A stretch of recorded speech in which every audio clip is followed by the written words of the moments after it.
Tere tulemast kõigile osalejatele Visit Estonia veebiseminaril spaadele ja veekeskustele koostöös Terviseametiga. Mul on hea meel, kui te veel nüüd siin kogunete järjest. Me peagi alustame. Mina olen Piret Koodi, Visit Estonia kliendisuhete juht ja tänased osalejad, kes te siin meid kuulate, teil on küll mikrofonid väljas, aga teil on võimalus esitada oma küsimusi chatti kõigile meie osalejatele ja esinejatele.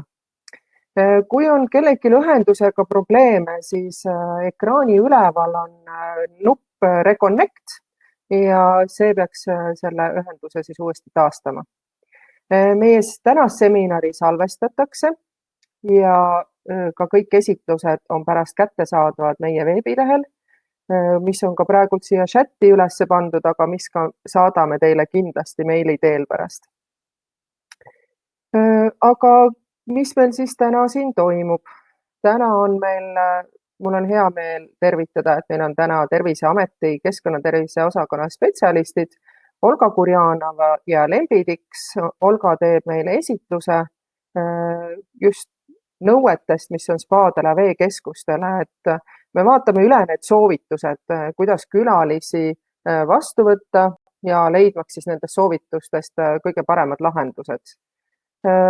Ja siis mul on hea meel, et meil on ka Eesti Spaaliidu tegevjuht Aire Tohver, kes siis ka enda liikmete kogemusi jagab ja ka sellest ilmselt meil tekib ka arutelu, kuidas neid asju siis võiks omavahel kokku panna. Mul on hea meel, et meil on ka lisaks, kui tuleb küsimuste-vastuste voor, on Terviseameti keskkonnatervise osakonna juhataja Leena Albrecht meil siin olemas, kellele saab neid küsimusi esitada. Kui nüüd tundub, et rahvas järjest koguneb, aga ma hea meelega annan kohe Olgale sõna. Ja ka Lembi on siis teda siin kohe aitamas. Nii, otsime kohe teie esitluse. Nii. Ja palun, Olga. Tere minu poolt. Olen Olga Kurjanova, tegelen osaliselt spa teenustega ja täna räägin siis täpsemini, millised nõuded kehtivad seoses COVID-19 haigustekkide levikuga. Ja siis saame arutada praeguseks saabunud küsimusi. Pärast muidugi on võimalik ka lisaküsimusi esitada.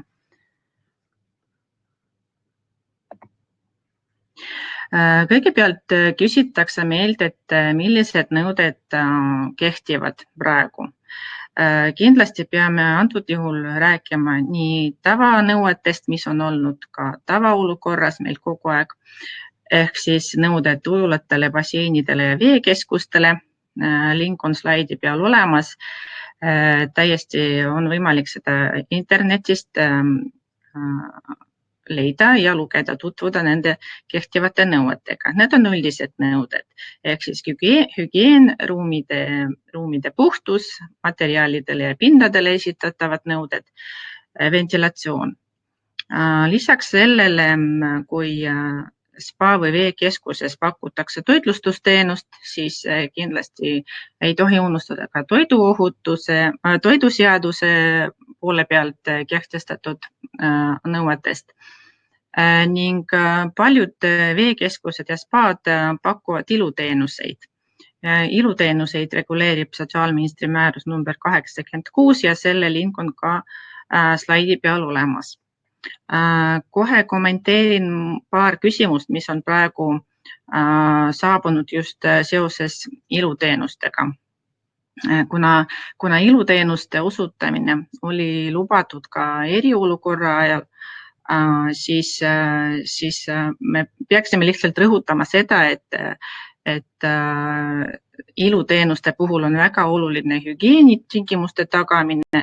Eriolukorra ajal me rõhutasime seda, et kindlasti peaksid olema isikukaitsevahendid teenuse osutajal, peab olema tagatud käte desinfitseerimise võimalus ja korralik ventilatsioon. Ja küsitakse praegu, et nende isikukaitsevahendite mõistlikust kasutamisest näiteks.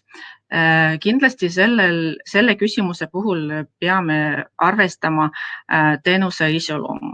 Iluteenuste valdkond on üsna lai ja sõltuvalt siis selle protseduuri sisust või iseloomust peame siis arvestama kui me räägime kosmeetikuteenusest või pediküüriteenusest, kus on rohkem invasiivsemad toimingud, siis ka kaitse peab olema oluliselt tugevam. Kui me räägime massaažiteenusest või juuksuriteenusest, kus ei olegi selliseid invasiivseid toiminguid, siis eriolukorra ajal me soovitasime küll kasutada kindaid ja kaitsemaski.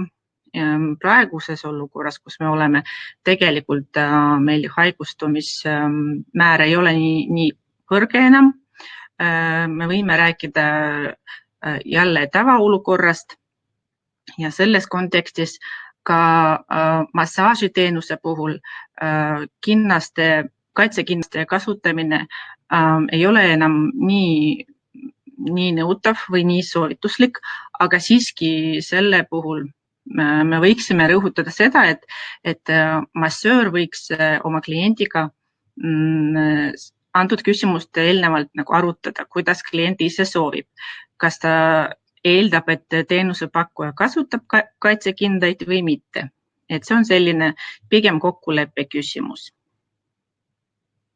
Ja kas peab olema maskis? No jällegi, kui me räägime kosmeetikuteenusest, kus kontakt on väga lähedane, siis mask on nagunii väga teretulnud ja vajalik. Aga kui me räägime massaažiteenusest või juuksuriteenusest, siis praeguses olukorras maski kandmine ei oleks enam põhjendatud. Nii, siis küsiti, kas iluteenuste puhul on lubatud pakkuda vett või teed. Ütleme nii, et igasuguste jookide või söökide pakkumine kuulub juba toiduohutuse valdkonda ja selliste küsimuste puhul me soovitaksime arutada seda Veterinaar- ja Toiduametiga, kes teostab järelevalvet toiduohutuse valdkonnas ja võib nõustada kõige täpsemini selles osas. Ja siis küsiti ka, et kui pikk on soovituslik aeg 2 massaaži vahel, toa tuulutamiseks ja koristamiseks. Meie tavapärane soovitus oleks 2 teenuse vahel teha tuulutuspausi vähemalt 10-15 minutit. Koristamiseks vajalikku aega peaks otsustama ise teenuse pakkuja lähtuvalt sellest, millist protseduuri ta pakub, et kui palju tal läheb aega koristamiseks, seda siis nagu töö käigus otsustab teenuse pakkuja ise. Aga tuulutamine siis 10 või 15 minutit. Kui on olemas aken, siis akna kaudu tuulutada. Kui ei ole aknaid, siis ventilatsioon maksimaalsele tuulutusrežiimile.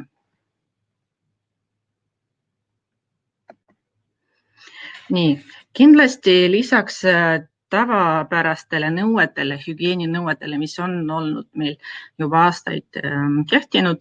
Me räägime praegu ka piirangutest, mis on kehtestatud Vabariigi Valitsuse tasemel. Nende piirangutega, viimaste ja värskete piirangutega alati tasub tutvuda Vabariigi Valitsuse kodulehelt kriis.ee ehk siis sealt leidub infot nii teemade kaupa, kui ka leidub vastuseid sageli saabuvate küsimuste kohta ja soovitame seda lehte regulaarselt üle vaadata, et siis oleks kõige värskem pilt sellest, mis hetkel riigis toimub. Need korraldused, Vabariigi Valitsuse korraldused on kohustuslikud, aga antud juhul me võime rääkida sellest, et ettevõtte tasemel võib neid korraldusi kasutada või täita erineval moel, sõltuvalt ettevõtte tegevusalast, koormusest, ressurssidest ja nii edasi.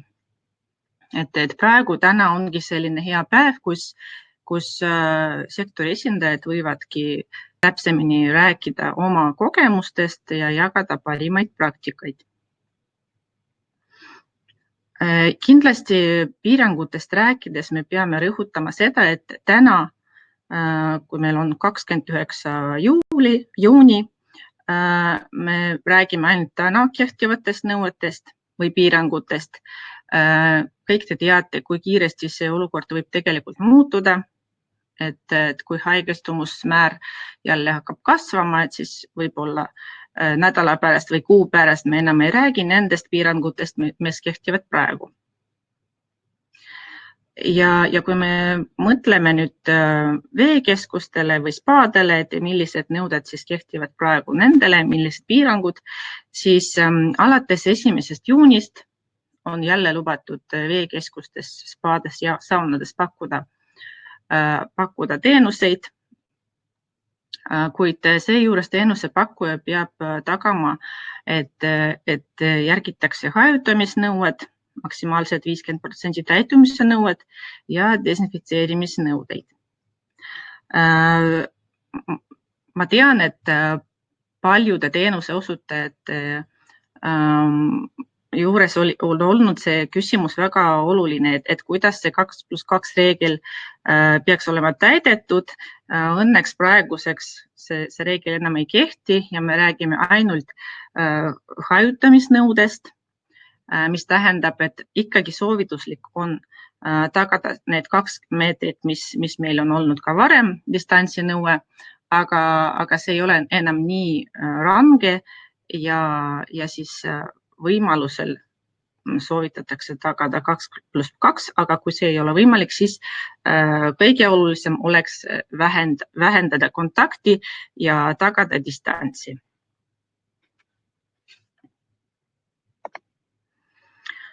Siis, kui me räägime töökorraldusest, siis endiselt on aktuaalne see, et haige töötaja tööle ei tule, jääb koju kuni täieliku paranemiseni. Kindlasti peame meeles, kui oluline on kätehügieen. Räägime sellest ka töötajatele. Ja antud juhul võib-olla tasub üle rääkida, et tegelikult kätepesu iseenesest on üsna efektiivne meetod ja kui me räägime COVID haigustekitaja levikust, siis ka antud juhul tavapärane kätepesu pesuainega juba aitab hästi vähendada haigustekitaja levikut. Ja kindlasti me peame meeles pidama, et me vältime silmade, nina ja suu katsumist ja vähendame sotsiaalseid kontakte. Isikukaitsevahenditest oleme natuke juba rääkinud, aga ettevõtte kontekstis võiks üle rääkida, et kuna ettevõtete tegevusalad ja ressursid ja maht on tegelikult väga erinevad, siis üldiseid nõudeid me enam ei anna, aga me ütleme, et ettevõtte tasemel peaks olema läbi viidud riskianalüüs ja selle riskianalüüsi tulemuste alusel siis ettevõtte omaniku otsustab, kellele oma töötajatest ta annab või näeb vajadust, et oleks vaja kaitsemaski või kaitsekindaid. Ja kindlasti antud juhul peab olema ka vastav koolitus läbi viidud, et kuidas neid kasutada õigesti, nii et nad tõesti kaitseksid inimest. Tööriietest rääkides vastavalt ettevõtte tavakorraldusele pesta regulaarselt, nii nagu varemgi oli, ja haigestunud töötajariideid tuleb pesta koheselt. Nüüd natuke põhjalikumalt pindade ja ruumide puhtusest. Me peame meeles pidama, et kõige paremini meid kaitseb haiguste eest korralik puhas keskkond. Me puhastame ruumid ja pinnad vastavalt tavapärastele nõuetele hetkeolukorras. Mitte ei unusta ukseliinke, käsipuusid, liftinuppe, lületeid, tualetti ja duširuume. Ja kui me valime desinfitseerimiseks sobivaid aineid, siis me vaatame kindlasti ka, et tal oleks virutsiidne toime, kui me räägime COVID-haiguse levikust, siis on kindlasti vajalik just virutsiidne toime. Ja üks olulisematest nõuetest on, et desinfitseerimisvahendite kasutamisel tuleb lähtuda kasutusjuhendist, tootja poolt välja töötatud kasutusjuhendist, mis on ka toote etiketil välja toodud. Ja nõuetele vastava desinfitseerimisvahendi etiketil peaks olema Terviseameti poolt antud registreerimistunnistuse number. Natuke täpsemini räägin edasi, mul on mõned slaidid vahendite kohta, et kuidas neid ära tunda, aga kindlasti me peame arvestama, et erinevatele ruumidele puhastamiseks me kasutame erinevaid koristusvahendeid, tühjendame prügikaste, kui nad on täis 3/4 ning puhastame prügikastid pärast tühjendamist.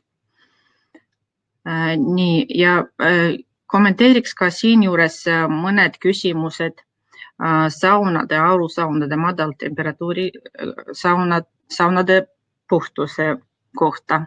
Et küsiti, kas nad on üldse ohutud. Kõigepealt, et mina tahaksin omalt poolt rõhutada, et ükski teenus ei saa olla 100% riskivaba. Iga teenuse osutamisega kaasneb teatud risk. Saunade puhul kõige olulisem on see, et peab olema tagatud puhtus, regulaarne desinfektsioon ja koristamiseks peaks siis valima saunade jaoks sobivaid aineid, nii puhastusaineid, seebid, aga ka desinfektsiooniks mõeldud aineid.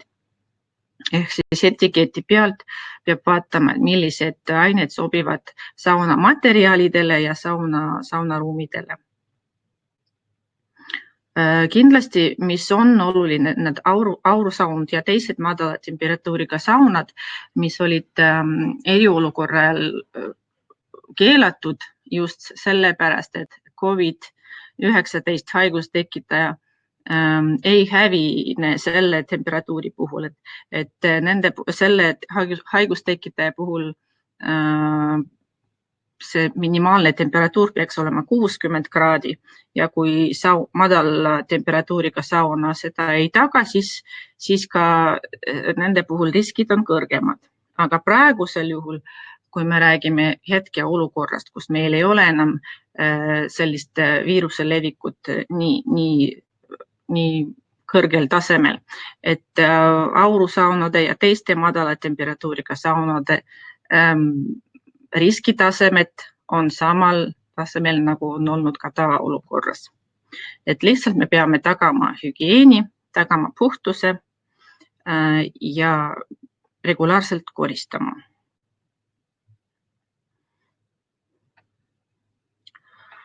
Nii. Siin on üks selline slaid, märgistuse näidis, et kuidas saaks biotsiidi ära tunda.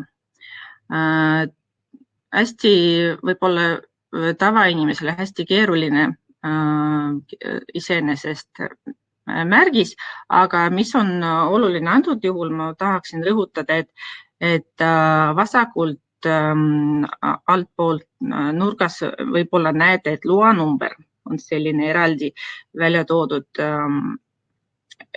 infopunkt, et juhul, kui biotsiid on läbinud Terviseameti hinnangut, registreeringut, siis sellele toodele väljastatakse ka loanumber.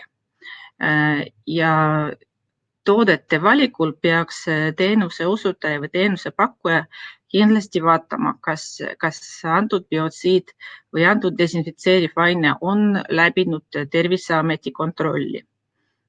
Juhul, kui on loanumber olemas, siis see toode tegelikult vastab Euroopa Liidu nõuetele, seda võib kasutada. Kui loanumbrit ei leia etiketilt, siis on esimene selline märk sellest, et võib-olla asi ei olegi üldse kontrolli all.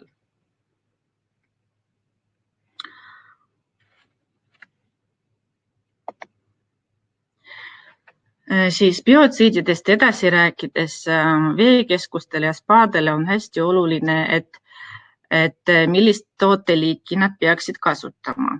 Kokku neid on hästi palju, 22 tooteliiki ja vee desinfitseerimiseks sobib siis tooteliiki 2 kuuluvad ained ja siis tooteliiki 5 ained. Et neid võib kasutada siis veekeskustes ja spaades vastavalt tootja poolt välja töötatud juhendile ja tootja poolt ette nähtud eesmärkide saavutamiseks. Ning töölahuste valmistamise kohta ka, kuna veekeskustes spaades on see hästi oluline teema, et kindlasti peab vaatama, et pakend on puhas ja kuiv. Toiduainepakendeid desoainete lahendamiseks ei tohi kasutada. See on ohtlik kemikaal ja võivad tekkida sellest õnnetused. Ja kindlasti peab pakendile panema kirja, et mis seal pakendis siis on, toote nimetus ja tegelikult ka protsent, et kuidas seda lahendati. Küsiti meilt enne selle webinari algust, et kuidas siis, kust saaks vaadata, et millised biotsiidid on läbinud kontrolli, et mille järgi seda saaks nagu tuvastada. Ma panin siia slaidile ühe lingi, kust saab vaadata siis Terviseameti kodulehelt registrit. See on avalik register, kõigile täiesti nähtav. Sellest registrist saab vaadata, millised ained on läbinud kontrolli ja on lubatud turule. Ja samuti teine link on siis Euroopa Liidu kemikaali ohutuse keskuse link. Sealt siis on ka leitavad kõik biotsiidid, mis on läbinud kontrolli. Kui vaadata Terviseameti kodulehelt, siis ülevalt menüüribalt on leitav selline alamvaldkond nagu kemikaali ohutuse ja toote ohutus. Ja siit siis oleks paremalt leitav link üleminekuperioodil registreeritud biotsiidid. Asi on selles, et biotsiidid, kui nad tulevad turule, siis esialgu tuleb nagu esmane kontroll ja antakse siis tootele nii-öelda üleminekuperioodi registreerimistunnus. Neid leiduvad ka meie kodulehelt ja need ained, mis on juba ammu olnud turul, Euroopa Liidu turul, neid saab vaadata ka Euroopa Liidu kemikaali ohutuse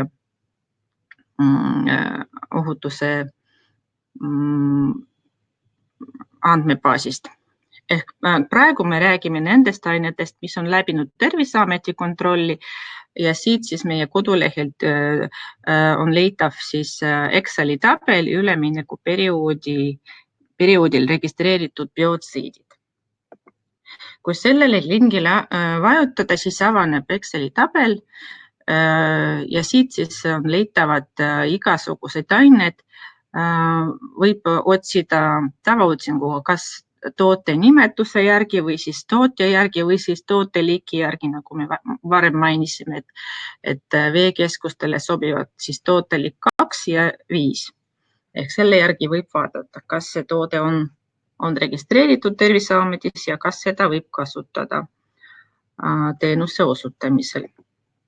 Ja teine variant on see Euroopa Liidu andmebaas, kust siis leitavad kõik need tooted, mis on juba ammu olnud turul, jällegi kas toote nimetuse järgi või siis tootja nime järgi ja selle järgi kontrollida. Ja kindlasti, kui tekivad küsimused, alati võib ka Terviseametilt küsida täpsemalt, milline toode teid huvitab ja milleks ta on ette nähtud ja kas seda on üldse lubatud kasutamiseks. Nüüd siia slaidile panin 2 õppevideot, kuidas siis käsi tuleb pesta. Nad on nii eesti kui ka vene keeles.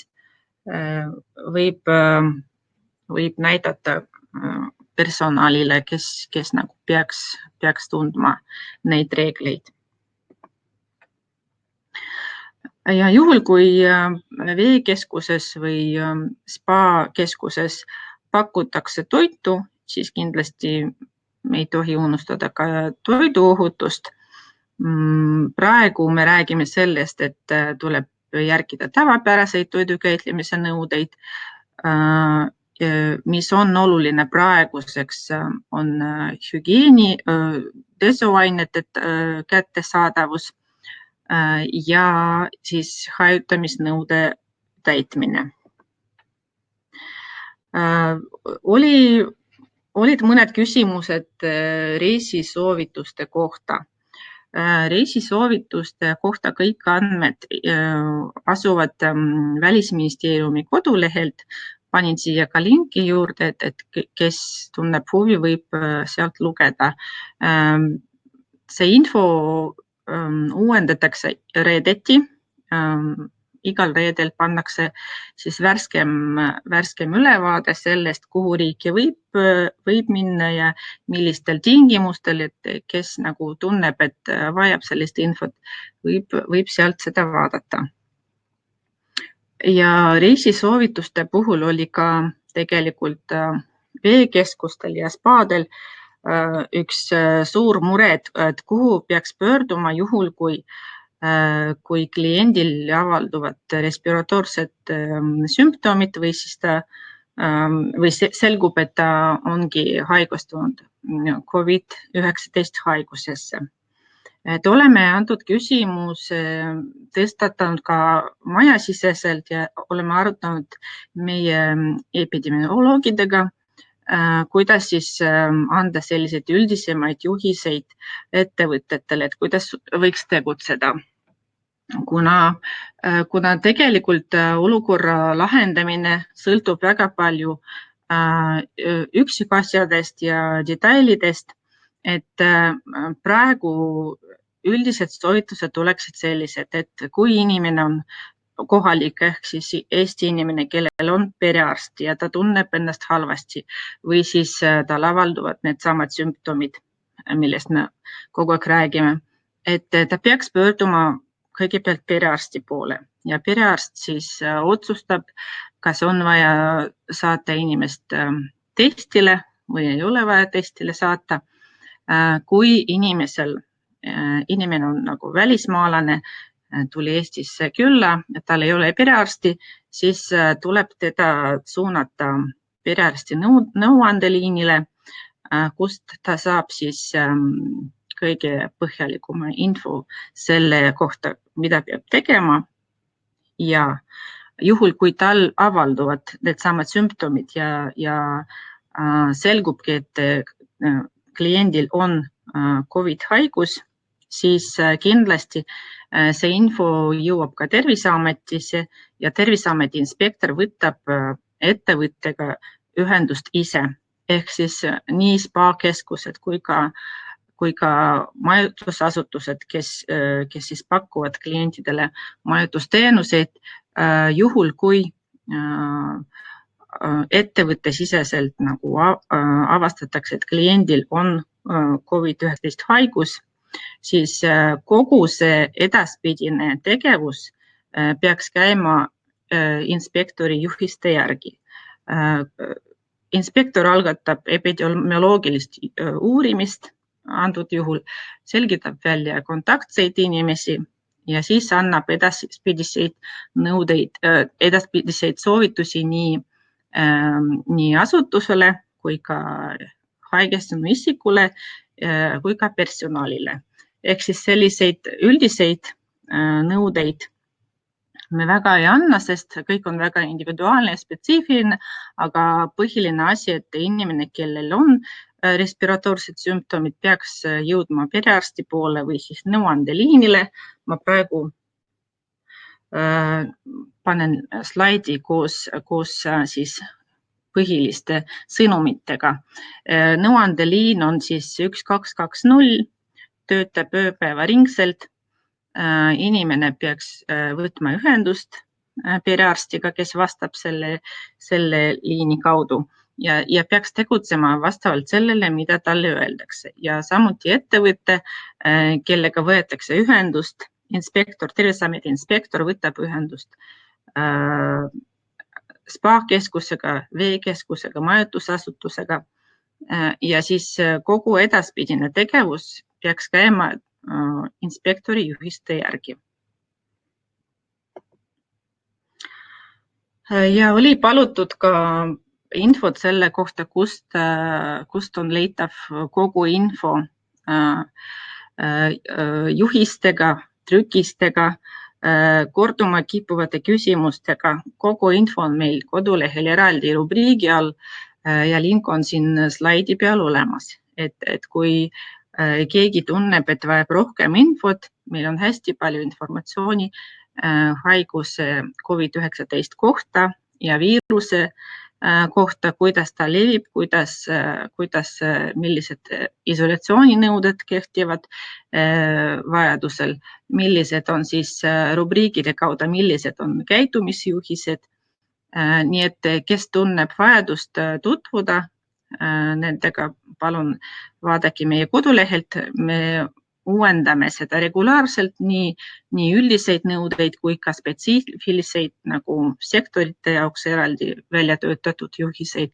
Nii et sellega saab tutvuda meie kodulehelt. See oleks minu poolt kõik. Suur tänu, Olga. Sulle on ka chatti tulnud paar küsimust. Kõigepealt ma võtan küsimuse, mis haakub just viimase teemaga, ehk siis kui külaline on haigestunud, kui näiteks tegemist on korraldatud reisiteenusega, näiteks välismaine turistide grupp. Kas sellisel juhul suhtleb inspektor haigestunu tuvastamisel ka reisikorraldajatega, kes on selle grupi toonud?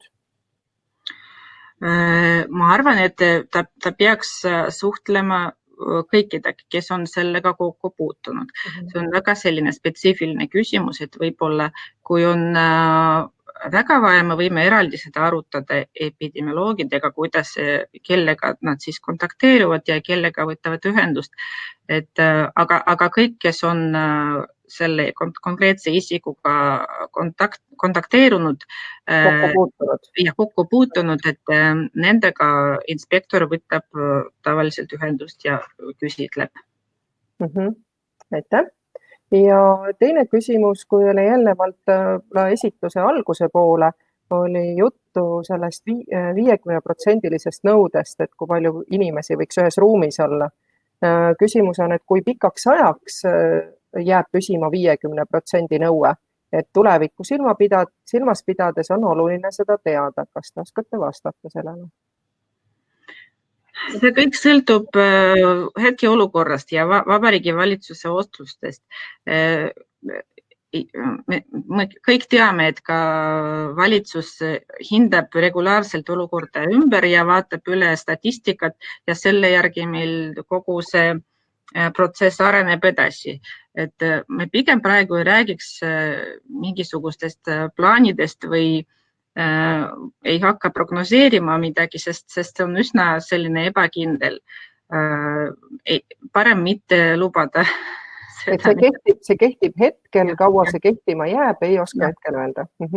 Aga kui oli ka juttu, et just see pooltäituvus, et mis see pooltäituvus siis tähendab? Näiteks spaade puhul, et millest see pool siis tähendab? No ma arvan, et veekeskuse omanik omab informatsiooni, kui palju inimesi nagu mahutab konkreetne ruum. Mahutuvusest pool. Selge. Aitäh. Nüüd hõikan kuulajaid, kui teil on veel küsimusi Olgale või siis Lembile, et nad on täiesti olemas. Nad on ka muidugi ka kõikide esituste lõpus olemas, et kui teil veel selle aja jooksul küsimusi tekib, et pange need chatti. Aga hetkel ma väga tänan Olga ja Lembi ka ja juhatan sisse omalt poolt järgmise esineja. Ja vahetan korra slaide. Sest meie järgmise nii et esitlejana on Best Practice ja on Aire Tohver, Eesti Spaaliidu tegevjuht. Et Aire, palun, sa Terviseameti pika esitluse kuulasid ära, et mis on sinu kommentaarid ja siis praegused praktikad spaade poolt. Palun. Tere ka minu poolt. Nii tore on näha, et osalejate hulgas on hulk tuttavaid ja toredaid inimesi ja kui te kõik ootate nüüd minu poolt best practice'it ehk paremaid praktikaid, siis peate te suure tõenäosusega kuulama iseenda häid praktikaid, mida te olete minuga jaganud. Aga Terviseametile tõesti suur aitäh selle töö eest ja nende juhiste eest ja kohtade ettenäitamise eest, kus on võimalik neid juhiseid kõiki leida, sest jah, paraku olukord peale seda viirust on selline, et küsimusi on hästi palju, segadust on hästi palju. Osad nõuded, mis enam ei kehti, ei ole jõudnud kõikideni ja neid võetakse ja järgitakse edasi. Et kuna nüüd on ikkagi väga hästi meil kõik näha, kus kohas on uued nõuded ja kus kohas on võimalik kõiki juhiseid leida ja ka mis puudutab desovahendeid, mis on selline lõputuid küsimusi tekitav teema, siis on hästi tore, et nüüd on kanalid, mida kõik me saame kasutada. Aga mina ei peatukski täna nii väga nendel uutel nõuetel, vaid nendel nõuetel, mis on olnud ja mis jäävad tõenäoliselt spaadesse tavapäraseks. Et kui ma arvasin, et siin on ka üsna palju reisikorraldajaid täna kuulamas ja ilmselt on neid tagantjärgi kuulamas, siis ma ikkagi natukene rääkisin läbi neid soovitusi ja juhendeid, mida spaad on ka varasemalt siis soovitanud oma klientidele ja mida me järjepidevalt siis peame rääkima ja üle kordama, et need ikkagi inimeste teadvuses endiselt olemas oleks. Üks selline huvitav asi, mis nüüd selle koroonaviirusega spaade teadvusesse jõudis, oli see, et kui spaasid on siiamaani enamasti ikka terviseasutusteks peetud, mis pakuvad puhkust ja lõõgastust ja ravispaad ka arsti vastuvõttu ja raviprotseduure, siis nüüd koroona ajal muutusid nad Kultuuriministeeriumi haldusalas olevateks avalike kogunemise kohtadeks. Ehk Kultuuriministeerium siis seab reegleid ja mis iseenesest ei ole küll juhistena halvad, aga võib-olla olid natukene solvavad siis spaadele sellel hetkel, et tahaks väga loota, et kui elu on nüüd muutumas tavapäraseks ja normaalseks, saavad ka spaad tagasi kultuuriobjektidest jälle tavalisteks tervishoiu- ja lõõgastusasutusteks, et me ei oleks ühes pajas kultuurisündmustega. Tänu oma spetsiifikale on muidugi olnud spaad alati Terviseameti head koostööpartnerid ja Terviseameti pideva jälgimise all, sest kohustus on anda pidevalt basseinide veeproove ja tagada kraanivee puhtus ja nii edasi. Ja kui mõnikord juhtub, et basseinivee puhtus jääb mõne pügala võrra sealt normidest kõrvale, siis loomulikult mitte sellepärast, et spaad ei tahaks oma klientide turvalisusesse panustada ja puhtusesse panustada, vaid on olnud siis kaasnenud sellega mingisugused vahetult eelnenud või ebasoodsad tingimused. Näiteks kas siis tavapärasest suurem hulk inimesi basseinis või siis spaade läbi aegade kõige suurem ja pingsam probleem, mis on siin ka järgmise sildi peal.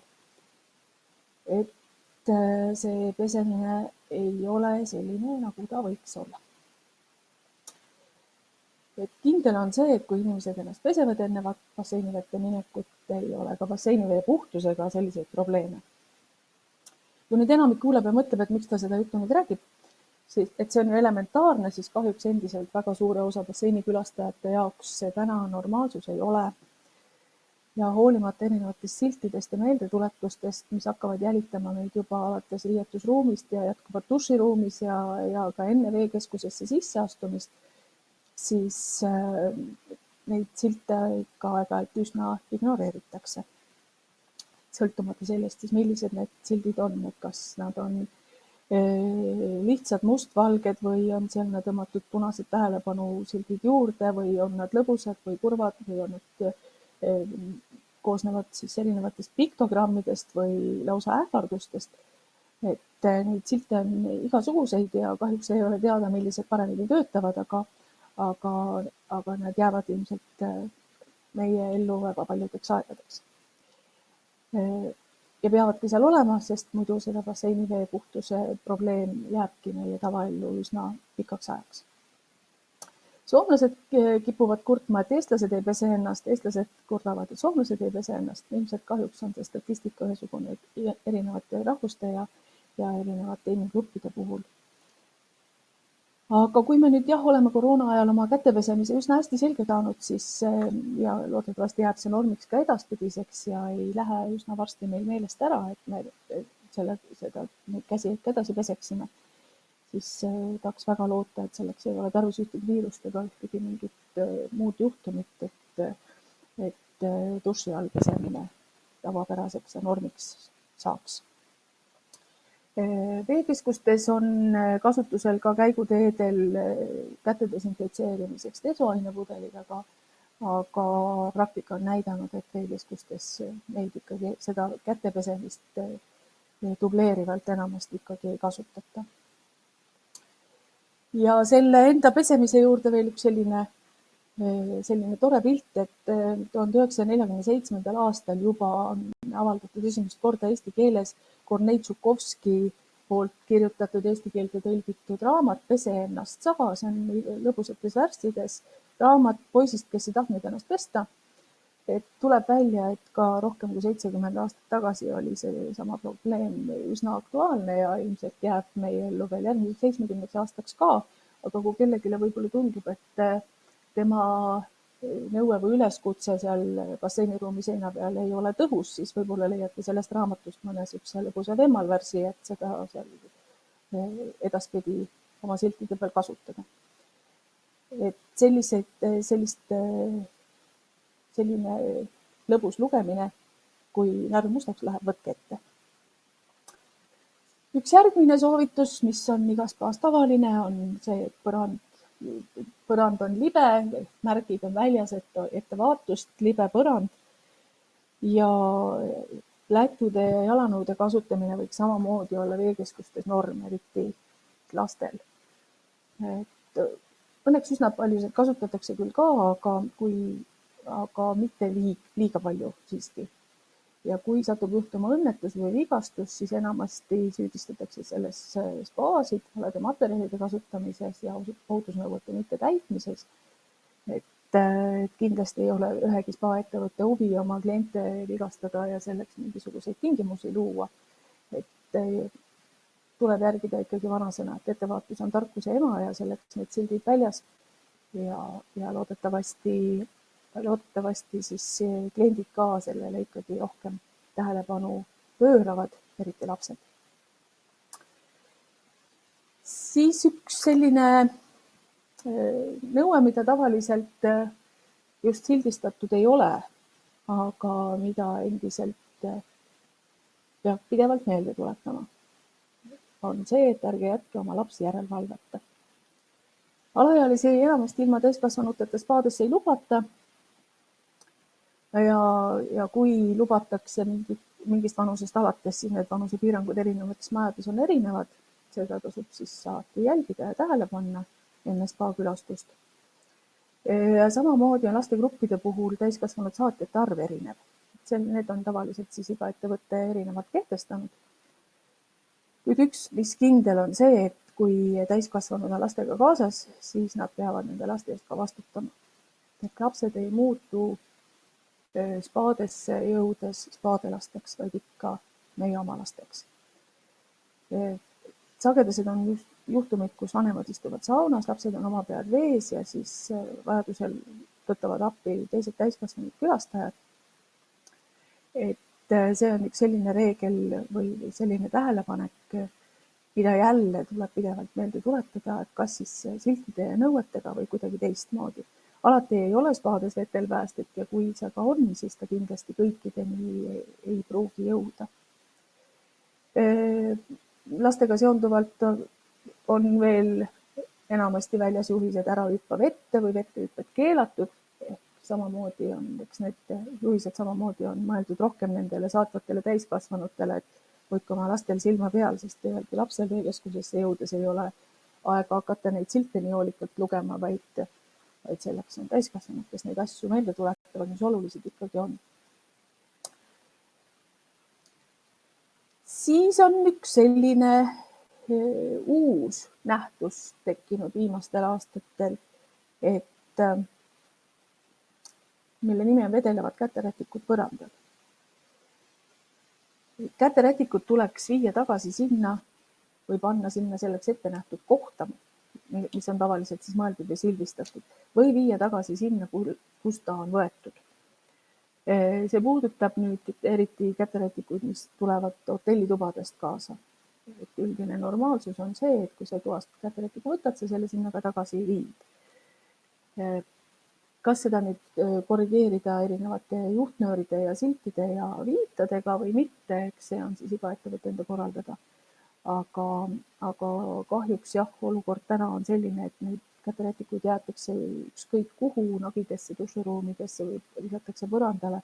Et lihtsalt tuleb olla jälle taiplik ja oma erinevate juhistega see asi siis ära korraldada, kuidas oleks mõistlik, nii nagu teie tahate, et külastajad käituksid.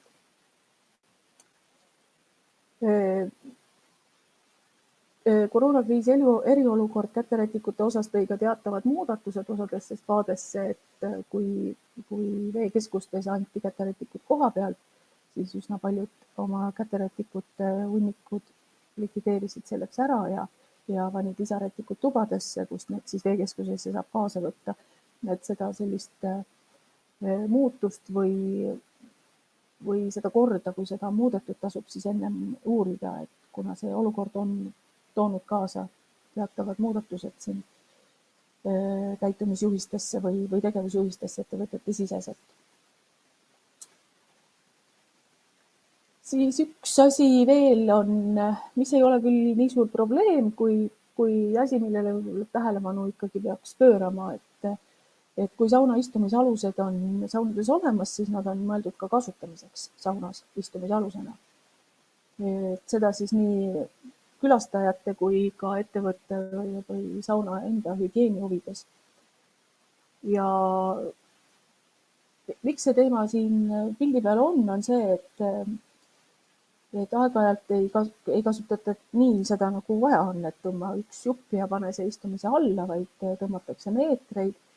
Ja veel kurioossemad on juhtumid, kus lastegrupid vaatavad, et siin on toredad mänguasjad ja mis on võimalik pallikesteks teha ja basseinidesse loopida.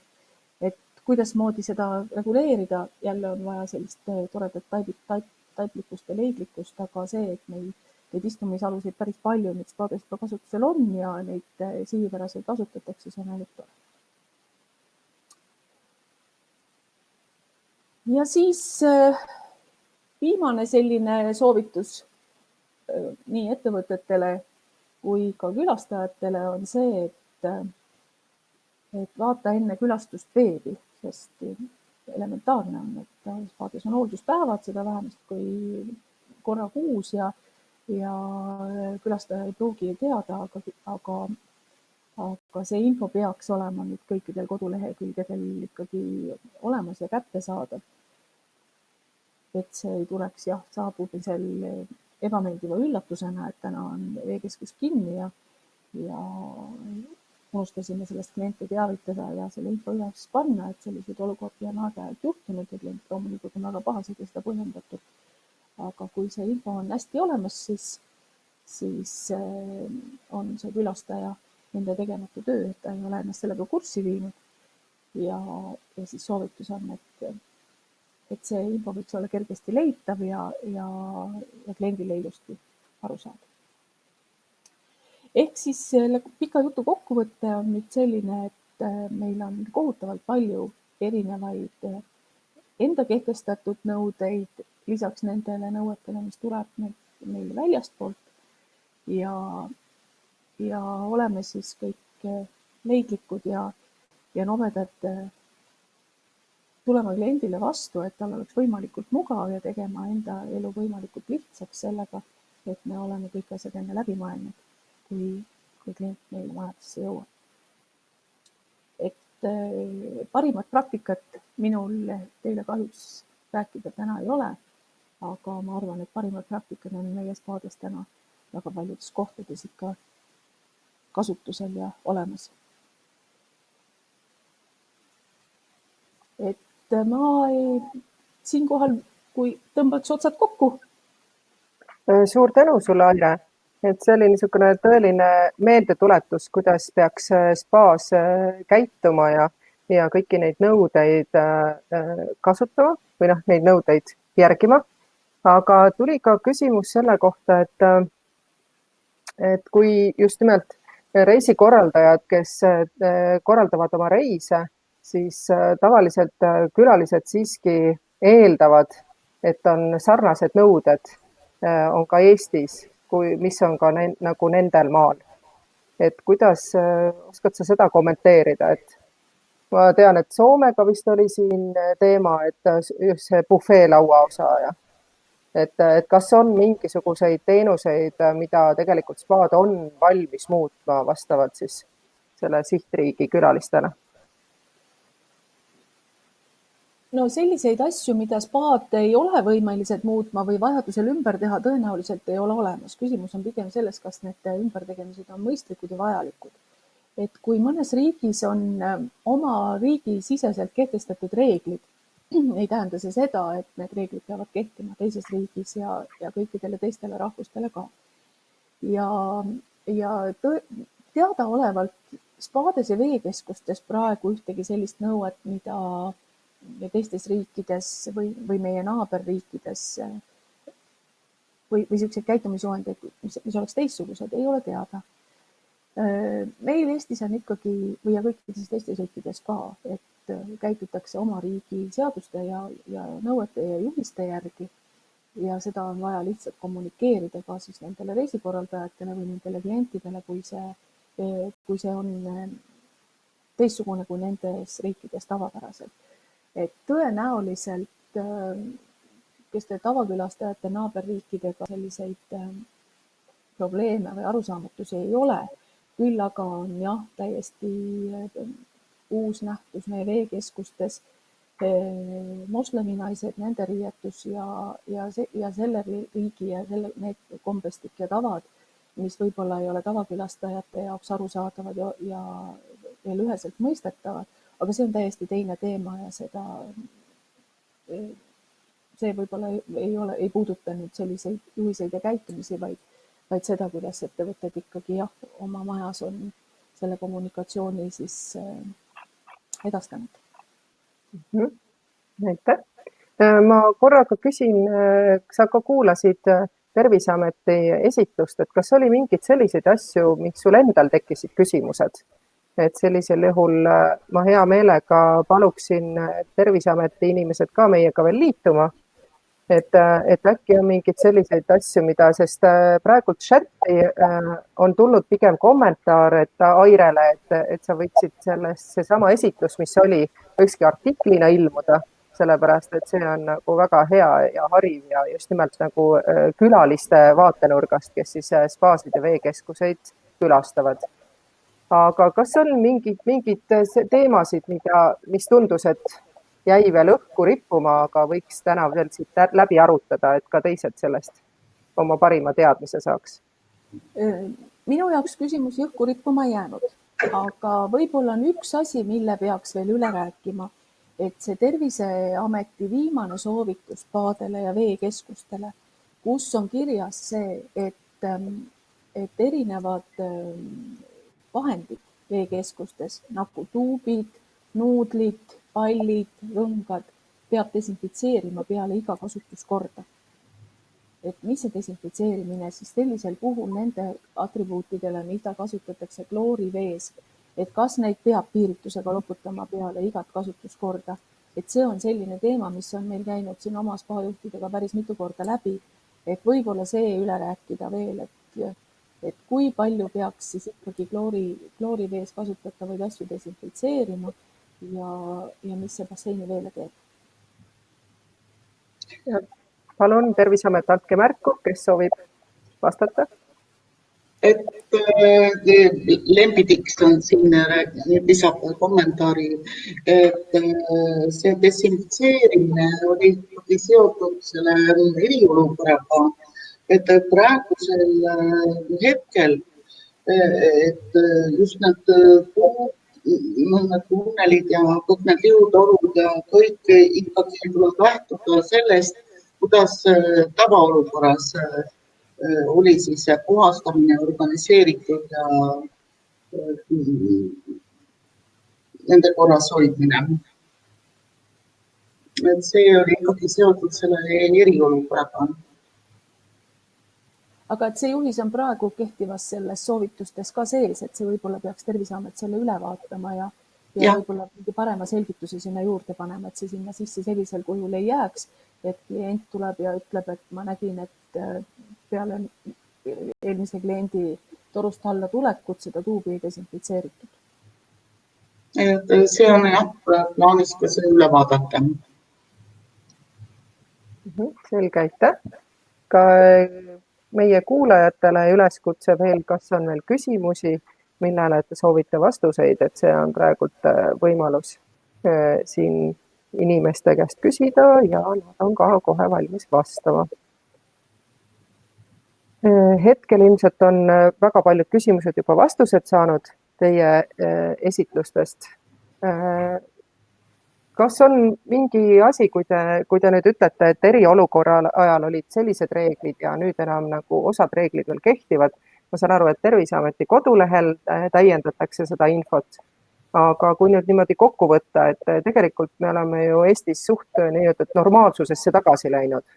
Et mis oleksid nüüd märksõnad, et millale veel nagu väga palju tähelepanu pöörata ja teised kõik on nagu pigem puhtuse ja hügieeni teemad? Et Terviseametil, kas võiks keegi kommenteerida?